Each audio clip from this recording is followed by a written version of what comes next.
আওয়ামী লীগ নিষিদ্ধ করে এনসিপি নিজেদের মৃত্যু পরোয়ানা জারি করেছে। আওয়ামী লীগের শেকড় মাটিতে নয়, গণমানুষের মনের ভিতরে। এই দেশে যতদিন মুক্তিযুদ্ধের আদর্শ থাকবে ততদিন আওয়ামী লীগও থাকবে। আজকে যারা আওয়ামী লীগ নিষিদ্ধের দাবি তুলেছে, একদিন তাদের কবর দেয়ার জন্য বাংলাদেশের মাটি ভাগ্যে জুটবে না। আওয়ামী লীগ নিষিদ্ধ হয় নাই। নিষিদ্ধ হয়ে গেল জামায়াত শিবির ও তাদের বীজ এনসিপি। একদিন আসবে এনসিপি ও জামায়াত শিবিরকে চিরদিনের জন্য কবর দিয়ে দেয়া হবে। ৭১-এর ১৬ই ডিসেম্বরের পর যে ভুল মুক্তিযোদ্ধারা করেছিল সেই ভুল তাদের সন্তানরা করবে না।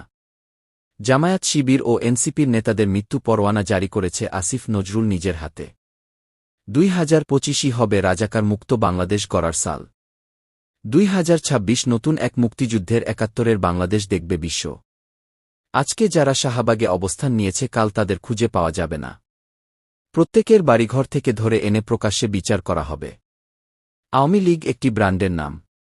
আওয়ামী লীগ যখন ঘুরে দাঁড়ায় তখন পাকিস্তানও টুকরো টুকরো হয়ে যায়।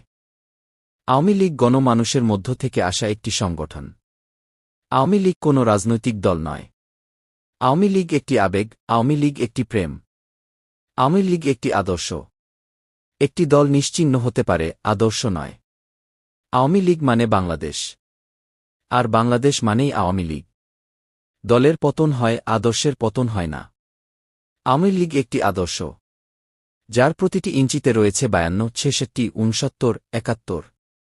আওয়ামী লীগ মানেই ২১শে ফেব্রুয়ারি, আওয়ামী লীগ মানেই ২৬শে মার্চ, আওয়ামী লীগ মানেও ১৬ই ডিসেম্বর। যতদিন ২১শে ফেব্রুয়ারি থাকবে ততদিন আওয়ামী লীগ থাকবে। যতদিন ২৬শে মার্চ থাকবে ততদিন আওয়ামী লীগ থাকবে।